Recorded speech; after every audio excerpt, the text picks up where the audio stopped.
Dalam video kali ini, kami akan menjelaskan mengenai PIRT, Pangan Industri Rumah Tangga. Apa, apa itu PIRT?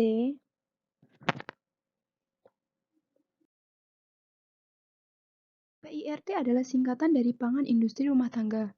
Berdasarkan Peraturan Badan Pengawas Obat dan Makanan (BPOM) Nomor 22 Tahun 2018 tentang Pedoman Pemberian Sertifikat Pangan Industri Rumah Tangga, PIRT adalah sertifikat izin pangan industri rumah tangga yang diberikan oleh Bupati atau Wali Kota melalui Dinas Kesehatan. Sertifikat ini mengacu bahwa pangan hasil produksi yang dihasilkan telah memenuhi persyaratan dan standar keamanan yang telah ditentukan. PIRT wajib dimiliki untuk makanan dan minuman yang daya tahannya di atas 7 hari, sedangkan makanan dan minuman yang memiliki daya tahan di bawah 7 hari, termasuk golongan layak sehat jasa boga.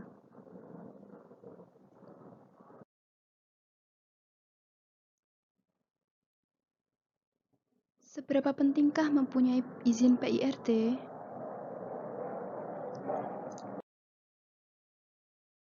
Pentingnya izin PIRT bagi pelaku usaha.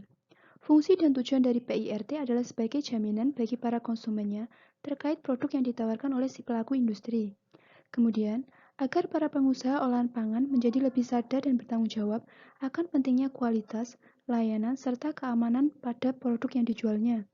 Yang terakhir, ketika produk diedarkan, produk pangan tersebut nantinya akan memiliki nomor pendaftaran yang sudah tercatat di Departemen Kesehatan, sehingga menunjukkan sudah layak dikonsumsi oleh masyarakat.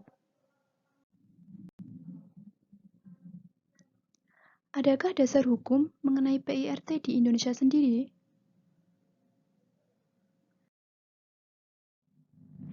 Dasar hukum sertifikasi produksi pangan industri rumah tangga. 1. Undang-Undang Nomor 8 Tahun 1999 tentang Pelindungan Konsumen. Yang kedua, Undang-Undang Nomor 36 Tahun 2009 tentang Kesehatan. Yang ketiga, Undang-Undang Nomor 18 Tahun 2012 tentang Pangan. Keempat, Peraturan Badan Pengawas Obat dan Makanan Nomor 8 Tahun 2020 tentang pengawasan obat dan makanan yang diedarkan secara daring. Yang kelima, Peraturan Pemerintah Nomor 24 Tahun 2018 tentang Pelayanan Perizinan Berusaha Terintegrasi Secara Elektronik atau OSS. Yang keenam, Peraturan Menteri Kesehatan Republik Indonesia Nomor 26 Tahun 2018 tentang Pelayanan Perizinan Berusaha Terintegrasi Secara Elektronik Sektor Kesehatan. Yang ketujuh, Peraturan Badan Pengawas Obat dan Makanan Nomor 22 Tahun 2018 tentang Pedoman Pemberian Sertifikasi Produksi Pangan Industri Rumah Tangga. Adakah sanksinya jika pelaku usaha tidak memiliki izin PIRT?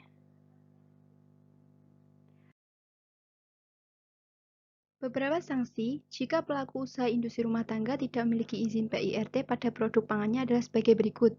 Yang pertama, diancam 2 tahun penjara atau denda sebesar 4 miliar, yaitu pada pasal 111 ayat 2 Undang-Undang Pangan. Yang kedua, diancam hukuman 5 tahun penjara dan denda sebesar 2 miliar.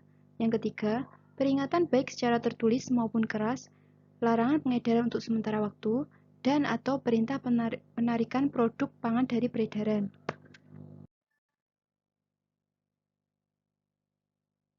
Apa saja jenis produk pangan yang bisa dan tidak bisa mendapatkan izin PIRT? Jenis produk pangan yang bisa mendapatkan izin PIRT adalah sebagai berikut. Yang pertama, pangan yang diproses dengan sterilisasi komersial atau pasteurisasi. Yang kedua, pangan yang diproses dengan pembekuan. 3. Pangan olahan hasil hewan yang disimpan dingin atau beku. 4. Pangan diet khusus dan pangan keperluan medis khusus. 5. Jenis pangan yang diizinkan memperoleh SPP IRT merupakan hasil proses produksi IRTP di wilayah Indonesia, bukan pangan impor. Yang keenam, jenis pangan yang mengalami pengemasan kembali terhadap produk pangan yang telah memiliki SPP IRT dengan ukuran besar atau bulk.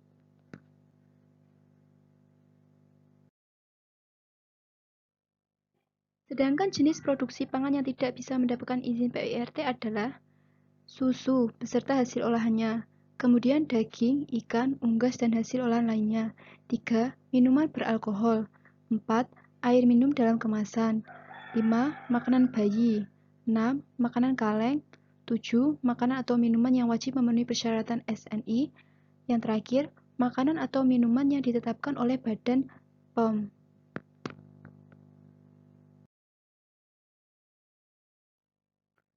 Bagaimana sih cara mengurus perizinan PIRT?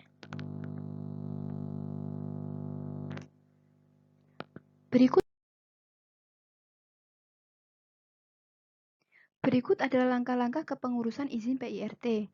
Yang pertama, datang ke Dinas Kesehatan membawa syarat-syarat yang telah ditentukan.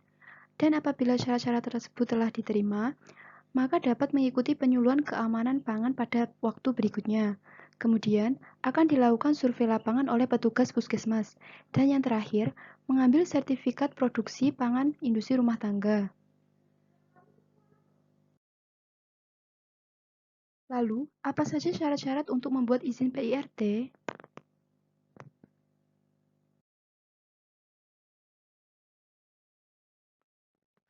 Syarat-syarat pembuatan izin PIRT adalah sebagai berikut. Fotokopi KTP pemilik usaha. Kemudian, pas foto 3x4 pemilik usaha rumahan yaitu sebanyak 3 lembar. Kemudian, surat keterangan domisili usaha. Yang keempat, denah lokasi bangunan. Yang kelima, surat dari puskesmas atau dokter untuk pemeriksaan kesehatan dan sanitasi. Yang keenam, surat izin produksi makanan atau minuman kepada Dinas Kesehatan. 7. Data produk makanan atau minuman yang diproduksi. 8. Sampel hasil produksi makanan atau minuman yang diproduksi. 9. Label produk makanan minuman yang diproduksi. 10. Hasil uji laboratorium yang disarankan oleh Dinas Kesehatan. Dan yang terakhir, mengikuti penyuluhan keamanan pangan untuk mendapatkan SPP IRT.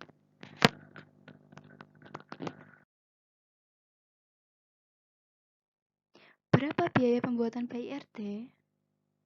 Dan berapa lama PIRT berlaku?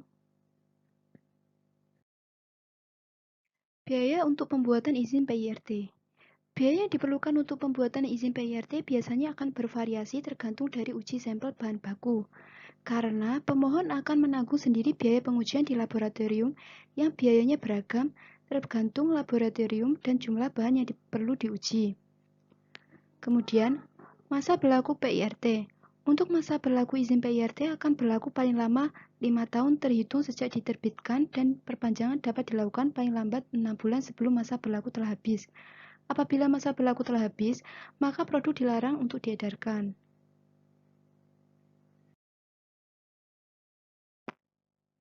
Apakah izin PIRT bisa diperpanjang? Dan apakah kepemilikan PIRT bisa diubah? Pengajuan perpanjangan PIRT dapat dilakukan paling lambat 6 bulan sebelum masa berlaku PIRT berakhir. Kemudian, untuk mengubah kepemilikan PIRT, perubahan pemilik atau penanggung jawab IRTP harus dilaporkan kepada Bupati atau Wali Kota melalui unit pelayanan terpadu satu pintu. Pemilik atau penanggung jawab IRTP yang sudah memiliki sertifikat penyuluhan keamanan pangan tidak diwajibkan mengikuti kembali penyuluhan keamanan pangan. Proses perpanjangan dan perubahan pemilik sama seperti proses permohonan PIRTP. Demikian materi tentang kepengurusan izin PIRT. Terima kasih.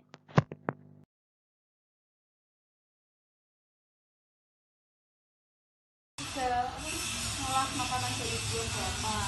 Nah, ini kan ada hal penting setelah mengolah terus mau memasarkan kan ada satu yang harus dilakukan itu kan membuat izin PIRT. Ibunya udah tahu nggak izin PIRT? Izin PIRT itu izin produksi pangan industri rumah tangga yang dikeluarkan wali kota atau bupati melalui dinas kesehatan. Jadi kalau kita setelah mengolah makanan itu kita harus mendaftarkan makanan ke dinas kesehatan kalau mau memasarkan ke khalayak umum, ke masyarakat. Terlebih kalau makanannya itu makanan yang tahan lama lebih dari 7 hari itu baru boleh didaftarkan ke PIRT.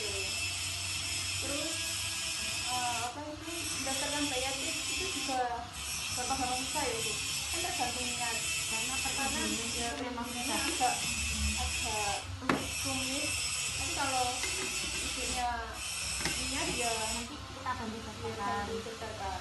Kan ada beberapa syarat, itu syaratnya ya pas foto, KTP, Fotokopi KTP, Iya. pas foto, sama tadi nomor izin berusaha yang tadi. ya sama sampel gitu.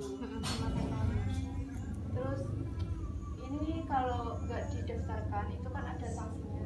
Soalnya kan PIRT juga ada Kalau udah beredar ada aturannya, ada sanksinya kan ada apa tuh, peringatan tertulis, terus larangan peredaran produk bisa sementara, sama bisa seterusnya, sama bahkan itu pidana penjaranya, pidana penjara juga ada. Jadi makanya kalau mau memasarkan lebih baik didaftarkan dulu ke dinas kesehatan. Ini kan kalau mau mendaftarkan kan juga paling berpikir apa biayanya berapa gitu ya. Itu biayanya nggak ada ya, gratis dari dinas kesehatannya. cuma mungkin tergantung uji sampelnya, produk dari produknya sendiri tergantung ya. Terus sama perpanjangannya juga nggak terlalu ribet, kan PRT itu ada jangka waktu 5 tahun. Jadi kalau mau memperpanjang produknya 6 bulan sebelum selesai ya mau diperpanjang ke dinas kesehatan. Jadi saya harap kalau mau mengejarkan produk ke masyarakat yang luas, intinya mau mendaftarkan ke dinas kesehatan untuk dapat izin bayar itu. Nanti yang biasanya boleh jual di Pantai Gembang itu apa? Itu loh, kembang ya. Nah itu nanti bisa didaftarkan nanti. Gabung Tak daftarin sekalian ya. kalau mau. Insyaallah taala sih yo. Tapi nanti dari habis kan daftar kan Bu, terus nanti itu dari apa namanya, nanti Ibu dapat bimbingan dari dinas kesehatannya tentang Keamanan. bagaimana cara mengolah makanan dengan sehat, dengan baik, seperti itu. Terus nanti juga dari dinas kesehatannya nanti juga berkunjung ke sini melihat lokasi pembuatannya seperti apa, sanitasi kebersihannya seperti apa. Ini kan agar makanannya agar terjamin ke masyarakat. Maksudnya kan seperti itu. Emang kalau bisa masak dijual, Ya kan enak udah sama enak